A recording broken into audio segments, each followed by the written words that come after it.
Espírito Santo, energia, fumaça, óleo, afinal a Bíblia não fala do derramamento do Espírito?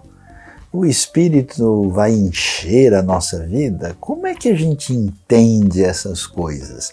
É muito importante observar que o Espírito Santo tem um lugar especial na revelação de Deus. Aliás, a Bíblia logo no começo começa ali a mostrar que Ruach Elohim merachefet al pnei hamayim, o Espírito de Deus pairava sobre a face das águas, sobre a superfície das águas, mostrando que o Espírito Santo não só faz parte daquilo que é revelado como Deus triuno, como também é o Espírito que faz parte da criação, faz parte da revelação de Deus, faz parte dessa intervenção de Deus na história e tem um papel importante na inspiração das Escrituras, nas profecias, na vida de Jesus e na vida da igreja primitiva de maneira muito particular e especial.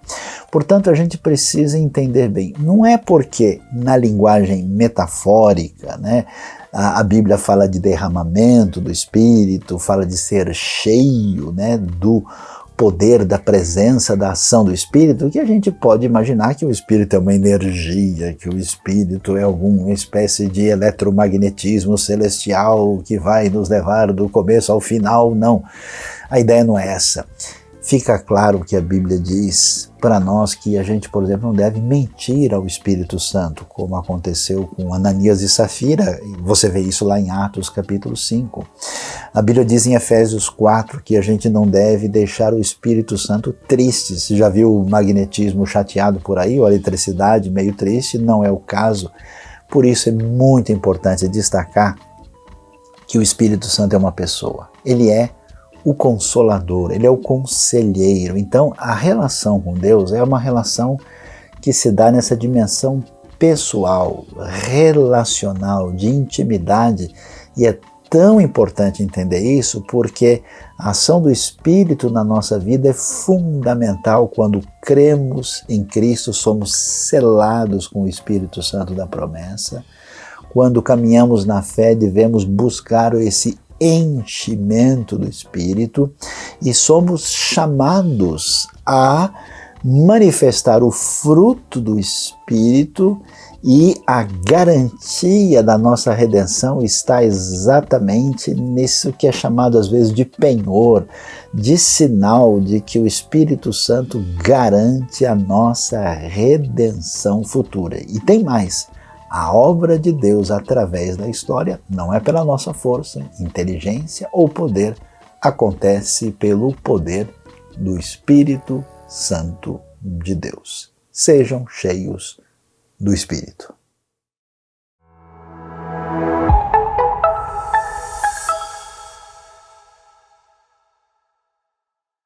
Olá, bom dia, boa tarde, boa noite. Que bom que você resolveu estar conosco nesse nossa celebração online. Você podia estar fazendo outra coisa, mas não, decidiu estar conosco. Que bom, seja muito, muito bem-vindo. Vamos juntos louvar, agradecer ao Jesus por essa oportunidade que temos de estar juntos, mesmo virtualmente.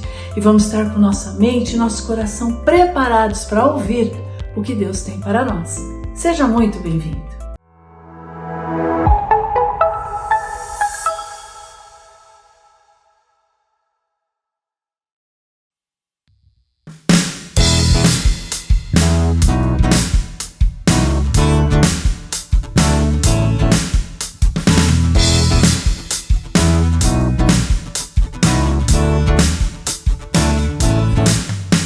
Senhor, tu és bom, tua misericórdia é para sempre.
agora no nosso momento de gratidão e hoje eu gostaria de refletir com vocês sobre as pequenas bênçãos do todo dia.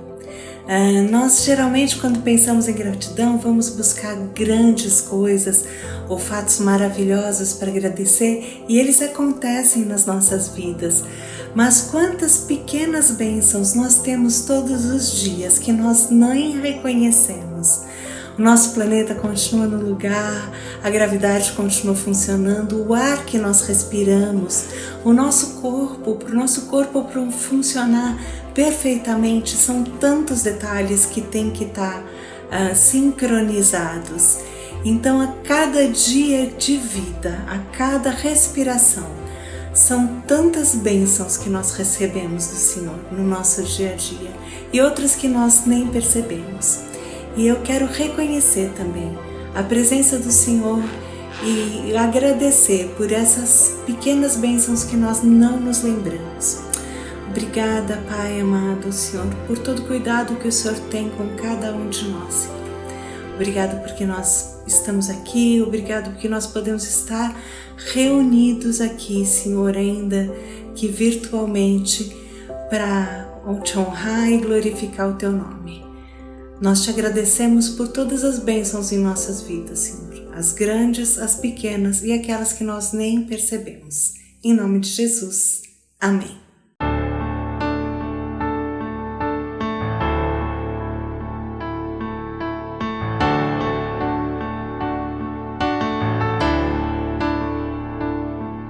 O Rei da Glória, o Rei dos Reis, Senhor dos Senhores, soberano Deus, é Jesus, é Jesus. É Jesus.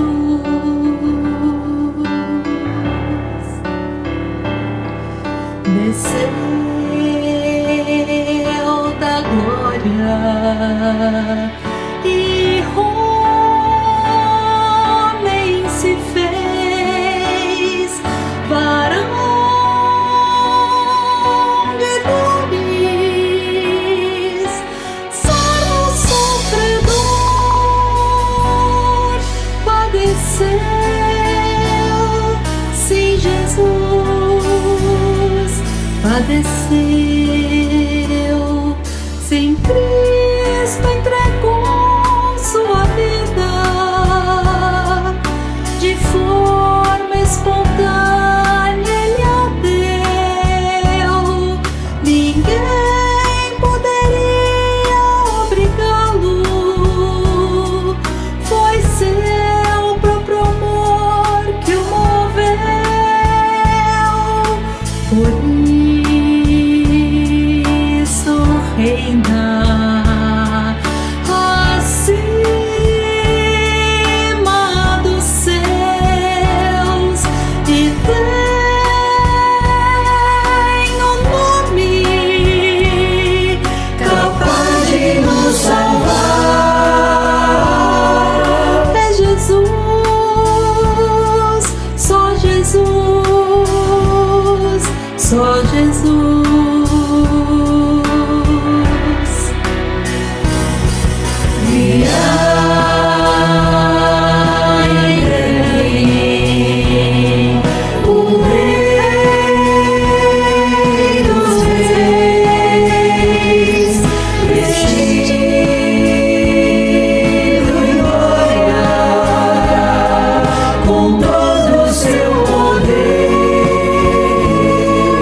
Esse é um momento muito especial, tempo para falarmos com Deus, agradecê-lo por tudo que Ele faz da maneira tão perfeita como só Ele faz.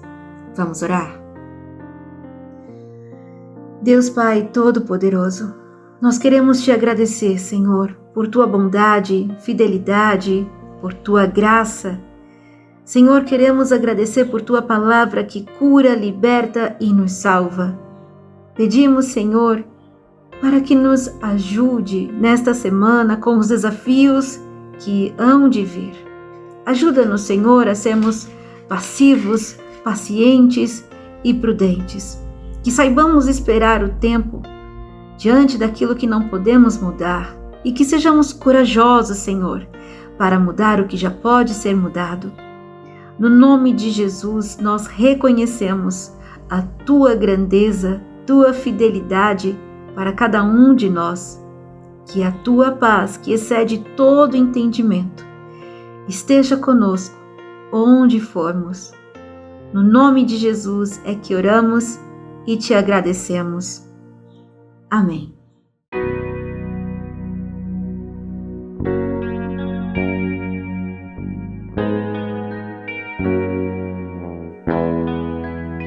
Ressurgiu e a morte venceu. Nosso Deus é poderoso. Em Seu nome vamos vencer. Nosso Deus é poderoso.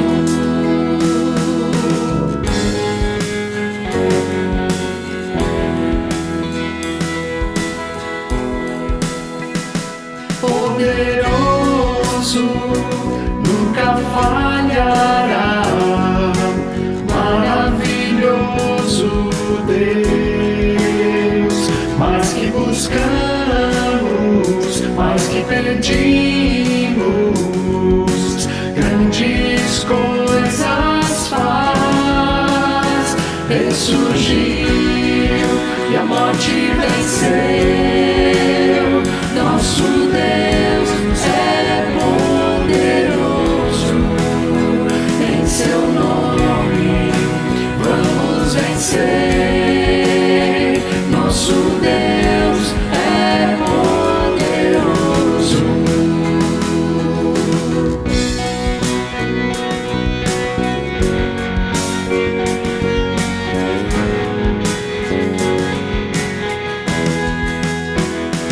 Deus conosco, sempre perto está, dando a solução. Mais que sabemos, mais que esperamos, grandes coisas faz. Ressurgiu e a morte venceu. Nosso Deus é poderoso. Em Seu nome vamos vencer. Nosso Deus é poderoso. Deus conosco nos conduzirá, jamais nos deixará, jamais nos deixará.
agora, nesse momento, vamos ter um tempo de reflexão. Agora que estamos chegando no final do ano, tem tanta coisa para a gente olhar para trás e ver como Deus agiu na nossa história, né? Então a gente vai falar um pouquinho sobre isso. E o texto que eu trouxe aqui para a gente poder pensar sobre essa questão é um texto de Josué. E Josué 4 diz assim: quando toda a nação terminou de atravessar o Jordão, o Senhor disse a Josué: escolha 12 homens dentre o povo, um de cada tribo, e mande que apanhem 12 pedras no meio do Jordão, do lugar onde os sacerdotes ficaram parados. Levem-nas com vocês para o local onde forem passar a noite. Josué convocou os 12 homens que escolhera dentre os israelitas, um de cada tribo, e lhes disse: passem adiante da arca do Senhor, o seu Deus, até o meio do Jordão. Ponha cada um de vocês uma pedra nos ombros, conforme o número das tribos dos israelitas. Elas servirão de sinal para vocês. No futuro, quando seus filhos lhe perguntarem que significam essas pedras, respondam que as águas do Jordão foram interrompidas diante da arca da aliança do Senhor. Quando a arca atravessou no Jordão, as águas foram interrompidas. Essas pedras serão um memorial perpétuo para o povo de Israel. Os israelitas fizeram como Josué lhes havia ordenado. Apanharam 12 pedras no meio do Jordão, conforme o número das tribos de Israel, como o Senhor tinha ordenado a Josué, e as levaram ao acampamento, onde as deixaram. E Josué ergueu também 12 pedras no meio do Jordão, no local onde os sacerdotes que carregavam a Arca da Aliança tinham ficado, e elas estão lá até hoje. E é interessante porque a gente precisa lembrar desse texto. Esse texto nos lembra o tempo apoteótico, um tempo muito importante em que os israelitas estão agora entrando naquela terra prometida, terra de Israel. E quando eles estão atravessando, Deus pede para que eles lembrem-se de tudo que foi a caminhada com Deus, quer dizer, a ação de Deus na história deles. A saída do Egito, o tempo no deserto, né? Como Deus cuidou deles em cada momento. E aí agora, principalmente, nesse momento que eles estão entrando naquela terra em que Deus prometeu para eles, Deus diz: vão fazer aqui um memorial, um lugar, é um altar, na verdade, mas é um memorial para vocês. Toda vez que estiverem por aqui passando, vocês vão se lembrar que Deus fez parar as águas aqui. Então, por que esses memoriais, esses marcos da nossa vida são tão importantes? Porque a gente volta e se lembra daquilo que aconteceu, especialmente quando foi a ação de Deus. Olha só que interessante. A gente tem uma memória tão curta, que se a gente perguntar o que a gente orou na semana passada, o que a gente orou no ano passado, muitas vezes, mesmo tendo recebido a resposta de oração, a gente não se lembra do que aconteceu, do que eu orei, para poder lembrar também da resposta, né? Então, muita gente perde aquilo que foi a resposta de oração de, às vezes, muito tempo, ou às vezes de um momento tão importante, porque ela simplesmente não se lembra do que ela orou. Então é tão importante a gente poder anotar, a gente poder fazer alguma coisa que nos lembre desse momento. E para mim, especialmente para mim, esse mês de dezembro é um mês que me lembra muito a minha primeira viagem para Israel. E essa viagem para Israel me marcou demais porque, na verdade, foi um momento tão marcante, tão transformador de Deus na minha vida, que depois disso tudo, ministerialmente, pessoalmente, a maneira de pensar, a maneira de reagir às coisas mudaram. Então eu gostaria de lembrar com vocês e passar um pouco para vocês como foi importante esse momento na minha vida, e eu gostaria que fosse para você também. Então, naquele momento para mim, o que me marcou demais foi até nem é da Bíblia, é uma pessoa, um filósofo, que disse o seguinte, falou assim: dentro de 100 anos, a Bíblia e o cristianismo serão varridos da existência e passarão à história. Sabe quem falou isso? Foi um cara chamado Voltaire. E ele falou isso na época do século 17, 18, que ele viveu até 1778. Então ele falou naquela época, então já há muitos séculos pra gente, mas ele falou 100 anos, ele deu 100 anos para a Bíblia e o cristianismo, e a gente continua até hoje. E por que que a gente continua até hoje? Por que que Jesus continua vivo? Por que que esse Deus é tão real e vivo até hoje? Olha só o que Lucas diz. Muitos já se dedicaram a elaborar um relato dos fatos que se cumpriram entre nós, conforme nos foram transmitidos por aqueles que desde o início foram testemunhas oculares e servos da palavra. Eu mesmo investiguei tudo cuidadosamente, desde o começo, e decidi escrever-te um relato ordenado, ó excelentíssimo Teófilo, para que tenhas a certeza das coisas que te foram ensinadas. Olha que interessante, Lucas era um médico, ele era detalhista, minucioso, ele era um cientista, né, nos moldes de hoje. E ele foi a fundo, investigou cada coisinha para poder escrever. Então, qual que é a diferença hoje daquela fé que você e eu temos em Cristo? Ela é diferente porque ela é baseada na história de Deus, na ação de Deus, aquela história que foi escrita por Deus. Por isso que nós estamos vivos até hoje, um Deus vivo que escreve a história junto com a gente, os seres humanos, e vai passando séculos, milênios e continua tudo vivo. Quando você lê a palavra, ela é uma palavra viva. E as coisas, os fatos aconteceram de verdade, sabe? Essa viagem que eu fiz para Israel marcou a minha vida por isso. Porque apesar do Voltaire ter falado que em 100 anos tudo acabaria, depois de tanta gente ter falado que não ia dar certo, que aquilo não existia, olha só, as coisas continuavam lá e eu pude ver com meus próprios olhos o que Deus manteve real, vivo, das coisas que aconteceram há muito tempo atrás, há milênios atrás. Então, o que aconteceu é verdade. A gente pode ver esse contraste com tantas outras religiões, com tantos outros grupos que se dizem, né, reais, mas que a gente vê uma diferença muito grande. Então, o que a gente pode ver aqui? Eu posso trazer aqui alguns lugares ou algumas coisas que me marcaram demais.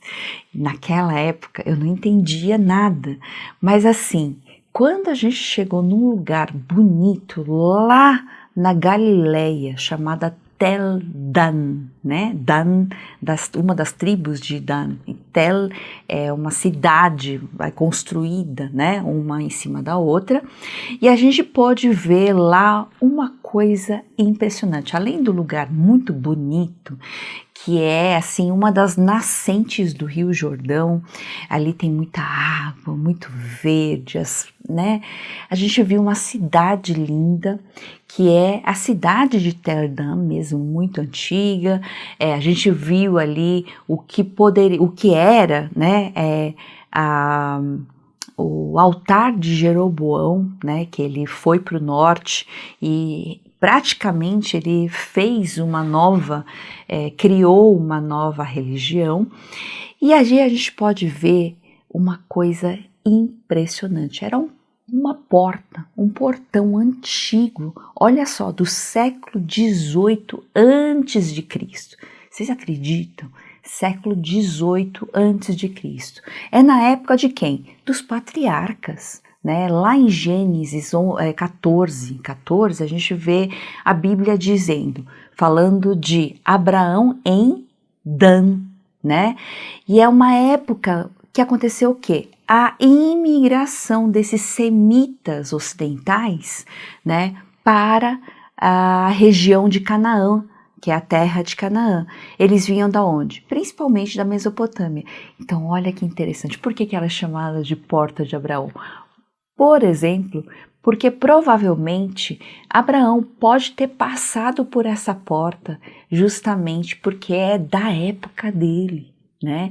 Então, quando a gente viu ali a porta daquela época preservada até hoje e a gente podendo ver diante dos nossos olhos, não é impressionante? Isso mostra que essa Bíblia aqui, que a gente lê hoje, é muito real, é muito viva. As pessoas que viveram ali também fazem parte dessa história escrita por Deus. E aí a gente vai ver também uma coisa, que naquela época nós fizemos uma viagem que passamos, né, pelo Egito, e nós tivemos a oportunidade de conhecer ali o Museu de Cairo. E olha, bem escondidinho, a gente procurou e ninguém nem sabia, do museu nem sabia onde estava essa peça. Nós fomos lá e achamos a Estela de Merneptah. Sabe por que ela é tão importante? Porque muita gente questionou, né, ao longo da história, falou assim, Israel é tão pequeno e era um povo nômade, um povo que andava por aí. Além de ser pequeno e a gente não ter nada de rastros deles, né, naquela época que eles eram nômades, a gente não tem como provar nada. E aí olha só que nessa estela de Merneptah, o faraó Merneptah, que era do século 13 a.C., ele vai citar Israel pela primeira vez na história. E sabe o que ele diz? Ele fala, Israel está aniquilado, não tem mais nenhuma semente deles aqui. E olha só que nós encontramos Israel hoje na terra prometida, e nós encontramos também essa peça falando desse povo de Israel lá no Museu de Cairo. Não é incrível, gente? É maravilhoso a gente poder ver que, além de estar escrito aqui para a gente, ela é comprovada por outras coisas extra-bíblicas e principalmente de um rei, que é um faraó tão importante na história, né? E aí a gente vai ver que algumas coisas interessantes, que é da monarquia de Israel, que vai desde a época de Saul, lógico, o primeiro rei, de Davi, né, até a queda dos dois reinos, a queda de Israel, que é o reino do norte, em 722 a.C., e a de Judá em 586 a.C.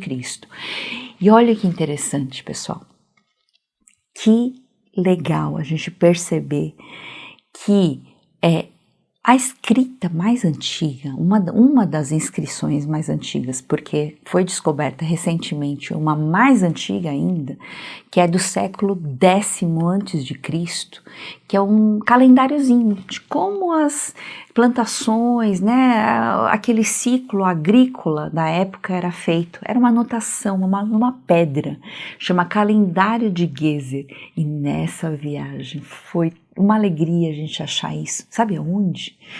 No Museu de Istambul. A gente chegou lá, é uma pedrinha desse tamanho e é muito impressionante. Tá tudo escrito naquele hebraico antigo, que é o paleohebraico, e é bem interessante. E a gente vai ver daí em diante uma coisa interessante já na terra de Israel. Quando a gente entra em Israel, pessoal, a gente fez um caminho interessante, que a gente andou pelo deserto de ônibus, primeiro, durante alguns dias. Então a gente viu o deserto até não dar mais e eu pude sentir um pouquinho de como era essa andança, essa caminhada, jornada. Imagina 40 anos. Eu só andei alguns dias e de ônibus já foi muito difícil, porque o que você vê só tem deserto, não tem mais nada. Eu imaginei assim naquele tempo como foi essa andança, essa caminhada do pessoal pelo deserto, que só tinha a Deus para confiar. E como Deus cuidou deles com aquela coluna de nuvem, né, e de fogo. Como a presença de Deus era marcante, porque não tem absolutamente mais nada, só Ele para confiar e para caminhar junto naquele momento, para mostrar, guiar o caminho para eles antes de entrar nessa terra prometida. E já na terra, quando a gente entra, muda tudo, porque a gente andou umas centenas de metros ali a pé, né, pelo deserto até entrar na terra prometida. Que espetáculo! Gente, a sensação de entrar nessa terra prometida é maravilhosa. E eu fico imaginando esse povo olhando para aquela terra já florescendo, porque ali já tem palmeira, é a divisória ali com o Mar Vermelho, então já tinha o mar, já tinham aquelas palmeiras, né, já florescidas, muito bonita a paisagem, além de ter um contraste incrível com aquele deserto. Para mim, foi realmente experimentar um alívio daquele deserto, experimentar o preenchimento de Deus, aquela promessa de Deus, do cuidado, e agora chegando naquele lugar onde Deus já tinha prometido há tanto tempo, aquele alívio de enxergar as belezas de Deus e a presença de Deus tão marcante. E já nessa terra de Israel, a gente pode ver umas coisas tão interessantes, como, por exemplo, a muralha da cidade de Davi. A muralha que mostra que aquele lugar provavelmente era muito alto e é o único lugar tão alto, porque a terra de Israel já é pequena. Imagine Jerusalém, é muito pequena comparado aos lugares que nós conhecemos hoje. E naquele lugar, esse lugar alto e bem construído, provavelmente é o quê? Não só a cidade de Davi que foi escavada e eles descobriram essa cidade de Davi, mas o palácio de Davi. Essa muralha provavelmente é da época dos jebuseus. Sabe o que acontece? Davi, ele conquistou essa terra dos jebuseus, olha lá, no século 12 a.C., essa muralha continua lá. Ela é em Jerusalém, ela tem ruínas de épocas diferentes, claro, né? A gente vai ver, mas essa parte da muralha é muito interessante, porque é da época dos jebuseus ainda, e é parte já da época do cerco babilônico. Então, a gente vai ver em cima dela foi construída uma coisa que provavelmente é o Palácio de Davi, que é uma construção bem feita, datado da época do século X a.C., que foi justamente a época de Davi. Claro que não se tem uma certeza absoluta, mas não tem problema, porque é muito impressionante ver essa construção, mas é uma grande chance de ser o Palácio de Davi mencionado na Bíblia.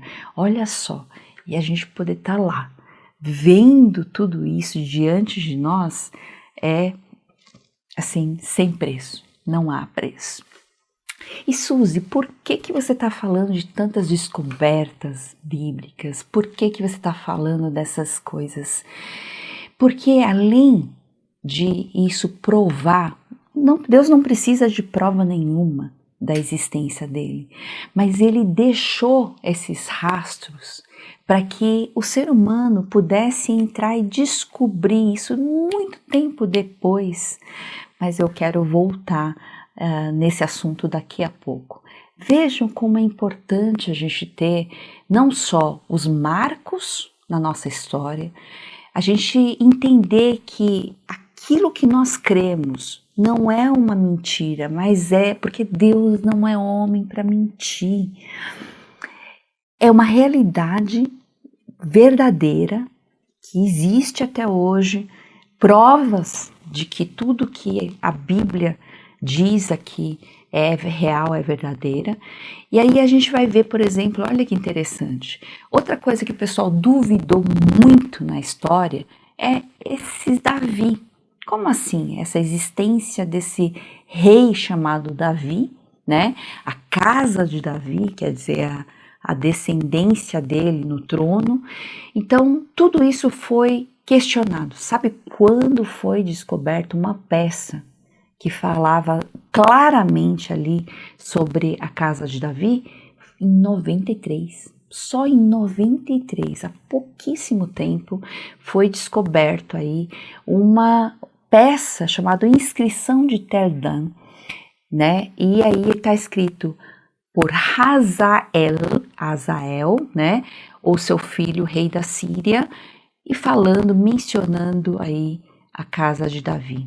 E aí a gente vai ver que essa cidade de Dan, que é a antiga cidade cananita, né, o antigo nome dela era Laís, né, o Lesem, né, aparece aí em Josué 9, aparece em Juízes 18, né, as construções são atuais, né, essas que estão atualmente são do tempo de Onri Acabe, nossa, do século IX a.C. E a gente esteve lá, né, até a gente segurou um pouco nos muros, porque parecia que ia cair, né, para vocês darem uma olhada. Então é muito impressionante tudo isso. E sabe o que a gente descobriu, até antes de entrar na Terra Prometida? Lá no Museu de Istambul, a gente descobriu que aquele grande Baal, aquele Deus que os cananitas achavam super poderoso, né? Aquele que é o Deus do trovão, Deus da chuva, Deus da fertilidade, desse tamanho, gente, uma pecinha assim, né? Parece que está segurando um raio, um trovão, e ele estava lá. Eu nem acreditei que as pessoas podem confiar mais nele do que no nosso Deus Todo-Poderoso, Criador dos céus e da terra. E aí a gente vai ver uma outra história impressionante que a Bíblia nos traz. E quando eu entrei nesse túnel, chama-se Túnel de Ezequias, em Jerusalém, que a história completa está escrita lá em 2 Crônicas 32, falando do cerco, né, assírio, como eles eram poderosíssimos e como eles estavam preparados para atacar, e com certeza Israel, né, no caso em Jerusalém, não teria nenhuma chance de ganhar. Sabe o que acontece? O Ezequias, que era um homem, um rei, segundo o coração de Deus também, que estava na linha do rei Davi, ele vai conseguir fazer um túnel por baixo ali, que é o que leva o nome dele, o túnel de Ezequias, que consegue tirar aquela água que eles iam buscar fora, que eles tinham que descer a montanha, que Jerusalém é uma montanha, pegar essa água fora e trazer para dentro, por dentro da montanha, ou às vezes até por fora, né? E aí eles conseguiram colocar essa fonte, né, Gihon, para dentro, né, trazê-la para dentro. E aí os assírios ficariam sem acesso à água, e claro, soldados sem água não vivem, sem alimento não vivem, e aí eles têm até a inscrição, chama-se inscrição de Siloam, que mostra como esse túnel foi feito. Eles falam que eles foram escavando dos dois lados em tempo recorde. E aí eles conseguem se encontrar porque eles ouvem um ao outro, né, chamando, gritando, e é impressionante. Nós podemos até hoje entrar nesse túnel e no verão, né, ver toda aquela água geladinha, né, da fonte ainda no túnel, passando pelo túnel. E essa peça também está lá no Museu de Istambul. É muito impressionante tudo isso. E a gente vai ver, claro, a coisa mais impressionante, que claro, a gente não tem hoje o templo, né, mas tem a esplanada do templo e o muro que é o muro ocidental, né, dessa esplanada. A gente vai ver isso ainda lá e é bem impressionante. Até hoje o pessoal conhece como Muro das Lamentações, mas é esse muro ocidental em que o pessoal ainda ora, né, faz os seus rituais, né, diante desse muro, porque é o milagre de Deus que as coisas não foram destruídas. Mas de todas as coisas que eu vi, e tem muitas descobertas depois, mas de todas as coisas que eu vi, sabe o que mais me, foi lá no fundo do coração, me marcou de tudo isso? Foram os manuscritos do Mar Morto. Sabe por quê? Porque eu lembro que quando a gente começou a estudar a Bíblia, os manuscritos que a gente conhece são os manuscritos 1000 anos depois de Cristo, né? Então, no século aí 10º, mais ou menos. E aí, o que as pessoas diziam, muitos falaram sobre essa questão? Falaram, isso aí é tudo mentira. Provavelmente os manuscritos foram mudando, foram sendo transformados, então tudo que está aí pode ser mentira. Então as pessoas desacreditaram do que está escrito na Bíblia, porque 10 séculos, 1000 anos, pode mudar muita coisa. É verdade, eu concordo. Mas sabe o que aconteceu? O Saião estava explicando ali, eu não pude conter minhas lágrimas. Que depois de 1000 anos, não, depois de 1000 anos nada, depois de 2000 anos, né? Depois de 2000 anos, que foi muito recente, 1947, 48, beduínos, pessoas que não têm nada a ver com a história bíblica, né? Eles perderam uma cabra e perder essa cabra causou, né, o descobrimento, porque eles ficaram correndo imaginem, no meio do deserto, das cavernas, eles andando, subindo aquelas cavernas para ver se as cabras estavam ali. Eles foram jogando pedrinhas, porque eles sabem o som de uma caverna vazia, e se tivesse qualquer animal escondido ou qualquer coisa perigosa escondida, eles saberiam pelo som. E numa dessas jogadas de pedra, o beduíno falou assim, tem alguma coisa nessa caverna, ela não está vazia. Ele foi lá, nem imaginava o que era, só falou, isso aqui parece algo muito antigo, eu vou vender para fazer uns trocadinhos. E ele pegou isso, vendeu para qualquer um, quem quis comprar. E daí foram descobertas, a partir daí os estudiosos foram atrás, né? Isso foi parar lá em Nova York, no jornal de Nova York, e aí os estudiosos de algumas universidades foram falar, puxa, isso aqui parece que é alguma coisa. E o que foi descoberto? Em 1947, 8, foi descoberto quase todo o Antigo Testamento. um rolo inteirinho de Isaías, né? Os manuscritos do Mar Morto. E quando eles compararam, conseguiram ajuntar todas as peças, porque como é feito, né, no pergaminho, que é pele de animal, eles colocaram, fizeram testes de DNA, né, fizeram de carbono 14.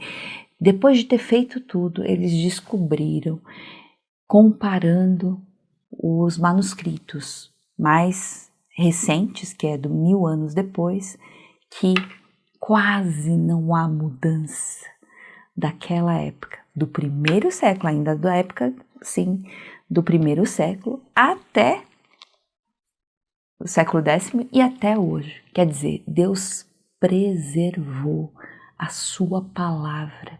Isso só podia acontecer ali, porque ali é seco, seco, seco.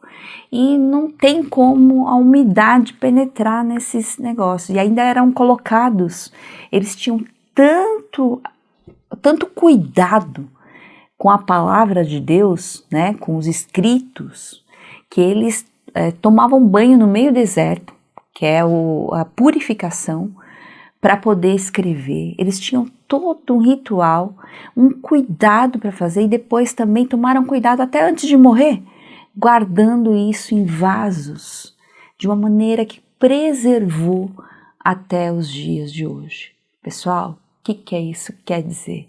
Se não é um Deus vivo, que age na história e faz a diferença, transforma a nossa vida, né, a ponto de deixar esse legado, essa preservação da sua palavra para que ela chegasse para você e para mim, o que mais poderia ser? Então, é tão interessante que a gente vai ver que não só tudo isso, né, que a gente conhece, mas outras coisas também, né? A gente vai ver o nome de Pilatos aparecendo aí, e tem uma pedra exposta ali em Cesareia Marítima, tem tudo isso. Eu poderia ficar muito tempo falando das descobertas, seja do Antigo Testamento, seja do Novo Testamento, mas sabe o que a gente pode lembrar que a palavra de Deus nos traz em Lucas 19, que eu lhes digo, respondeu ele, se eles se calarem, as pedras clamarão. De algum modo, se a gente não proclamar, se a gente não falar, ou se alguém não der um testemunho sobre Deus, até as pedras, os burros, os animais, qualquer um vai dar testemunho, porque Deus, Ele é vivo, Ele é o Todo-Poderoso, Criador dos céus e da terra, e Ele vai dar um jeito do seu nome ser conhecido e dos seus atos, suas ações serem conhecidas. Agora, sabe, a gente está chegando no final do ano, e no final do ano a gente lembra muito de ajudar os outros, né? Parece que nesse ano a gente tem a consciência tanto de rever as coisas que a gente passou durante o ano, mas também de lembrar nessa época de Natal, sempre dá uma aquecidinha no coração, né? E a gente vai lembrar das pessoas que a gente precisa ajudar. E sabe o que eu queria lembrar pra gente? Se a gente conhece um Deus vivo e um Deus que cuidou de você durante esse ano todo e cuidou de mim durante esse ano todo, porque eu vi esse Deus todo-poderoso agindo nas mínimas coisas, nos detalhes que talvez ninguém nunca nem se lembraria. Ele cuidou de mim dessa forma e eu tenho certeza que cuidou de você dessa forma. Nesse momento, o que a gente pode fazer? É lembrar que esse Jesus, que a gente comemora o nascimento de Jesus, não importa se é o nascimento verdadeiro, não é? O importante é que é uma época que todos estão abertos para ouvirem sobre isso. Se você não não testemunhar de alguma forma, se eu não testemunhar de alguma forma, até as pedras podem clamar, as pedras podem falar. E vamos lembrar só de quem é esse Jesus que a gente está falando? Olha, 20 séculos se passaram e hoje ele é a figura central da raça humana. Todos os exércitos que já marcharam, todas as frotas navais que já navegaram, todos os parlamentos que já existiram, todos os reis que já reinaram, colocados juntos, não influenciaram a vida do homem como essa vida solitária. Um único homem. Isso diz James Alan Francis, né? E a gente vai ver que ele nasceu em um vilarejo desconhecido, filho de uma camponesa, cresceu em outro vilarejo menor ainda, onde trabalhou numa carpintaria até completar 30 anos. Durante 3 anos, só 3 anos, foi um pregador itinerante. Nunca escreveu um livro, nunca ocupou uma posição, nunca formou família ou teve uma casa, não frequentou a faculdade, nunca conheceu uma cidade grande, não se afastou sequer 300 quilômetros do lugar onde ele nasceu, nada fez do que normalmente acompanha poder. Não tinha credenciais, era simplesmente ele. Tinha apenas 33 anos quando toda a opinião pública se voltou contra ele. Seus amigos fugiram e um deles chegou a negá-lo. Foi entregue a seus inimigos e passou pelo escárnio de um julgamento. Foi crucificado entre 2 ladrões. Quando estava morrendo, seus executores disputavam suas roupas, olha só, suas únicas posses nesse mundo. E quando morreu, foi sepultado em um túmulo emprestado por um amigo misericordioso. E olha, passaram-se 20 séculos e ele é o maior impacto da raça humana que a gente pode viver. Olha só que um presidente da Hebrew Union College, o Rabbi Kaufman Kohler, ele diz assim: nenhum sistema ético-religioso, por mais amplo e puro que seja, poderia igualar a eficiência do que esta grande personalidade fez, ficando como nenhum outro a meio caminho entre o céu e a terra, igualmente perto de Deus e do homem, Yeshua, o auxiliar do pobre, amigo do pecador, o irmão companheiro de cada sofredor, o consolador de todos os sobrecarregados pela tristeza, o curador do doente, o levantador do caído, o amante do homem, o redentor da mulher, ganhou o coração da humanidade pela tempestade. Yeshua, o mais manso dos homens, o mais desprezado dos judeus, montou no trono do mundo para ser o grande rei da terra. Você e eu, nós conhecemos esse Yeshua, esse Jesus que fez tudo isso. E se você não conhece, você precisa conhecer, você precisa pelo menos chegar mais próximo para dar uma olhada em tudo que ele já fez. O que eu posso dizer é que ele mudou a minha vida e eu tenho visto tanta gente transformada por ele. Ele é real. E sabe o que acontece? Quando Deus envia o seu Filho Jesus para esse mundo, para salvar você e eu, isso torna possível o nosso acesso a Deus e a nossa transformação de vida. A gente, que ele fala, né, do pobre, do caído, do sobrecarregado, do doente, daquele que era o ladrão, né, que a gente já viu transformados, ele consegue mudar todas essas realidades para uma realidade completamente diferente. E a gente consegue vislumbrar que o outro, a pessoa que está próxima de nós, também precisa de uma ajuda. A gente, nesse momento de final de ano, em que os corações estão abertos, é preciso que a gente chegue e ajude, apoie alguém que precisa dessa mensagem. Precisa saber que há alguém vivo, poderoso e que pode transformar a vida dela. E que isso faça diferença não só na minha e na sua vida, que a gente consiga enxergar os marcos, os momentos marcantes que Deus nos fez andar, talvez pelo deserto, talvez em momentos de alegria que Deus nos fez viver desse ano. A gente consiga enxergar tudo isso, agradecer, louvar a Deus por tudo, mas também a gente não pare por aí, que a gente possa levar essa mensagem de amor, de restauração, de graça e de transformação para muita gente que precisa. Que isso faça a diferença e Deus abençoe a sua vida e a minha vida.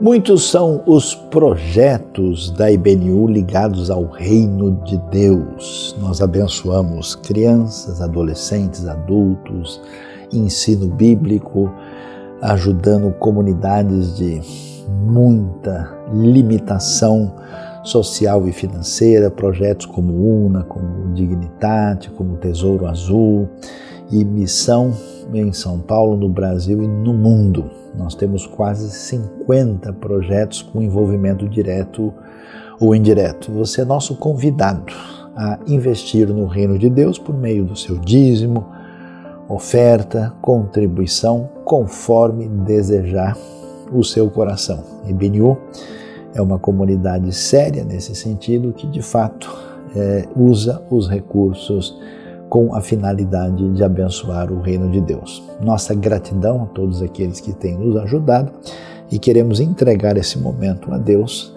para que tudo isso que for enviado através aí do nosso Pix, através do QR Code ou por depósito direto, seja utilizado no reino de Deus para fazer diferença, para abençoar as pessoas com o Evangelho e aquilo que é desdobramento dessa graça divina na nossa vida. Muita gratidão a todos e que Deus nos abençoe.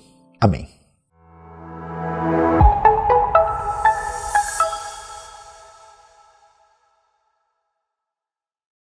Queremos te agradecer por estar conosco neste momento de celebração online. Afinal, é um momento tão gostoso podermos cantar juntos, louvar a Deus, adorá-lo, podermos escutar a sua palavra online, onde quer que estejamos. É tão especial. Lá em Salmo 104, na versão da mensagem, diz o seguinte: entrem na fila e digam de coração, obrigado. Vão à presença dele, cantem louvores, agradeçam-no por tudo, adorem-no. Que esse momento da celebração online a gente possa adorá-lo, a gente possa realmente entrar na presença dele, celebrá-lo com amor, com o que ele espera de nós, que ele realmente seja um momento maravilhoso, que a gente possa realmente dizer a Deus, obrigado pelas pequenas e grandes bênçãos que o Senhor nos dá. Obrigada por estar com a gente nessa celebração online. Um abraço.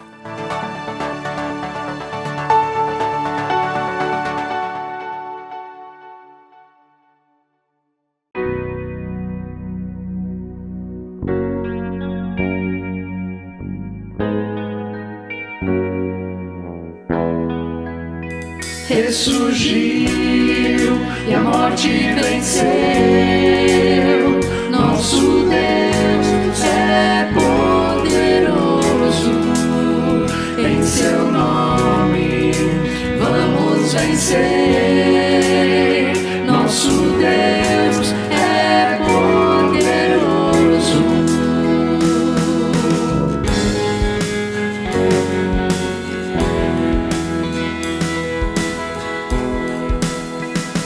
Poderoso, nunca falhará. Maravilhoso Deus, mais que buscamos, mais que pedimos.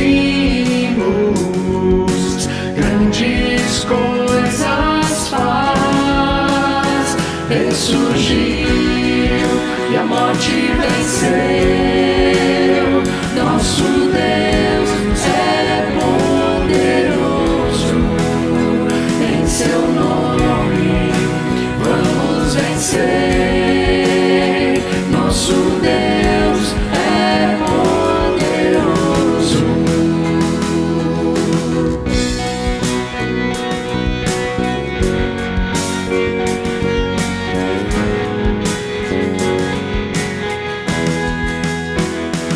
Deus conosco, sempre perto está, dando a solução.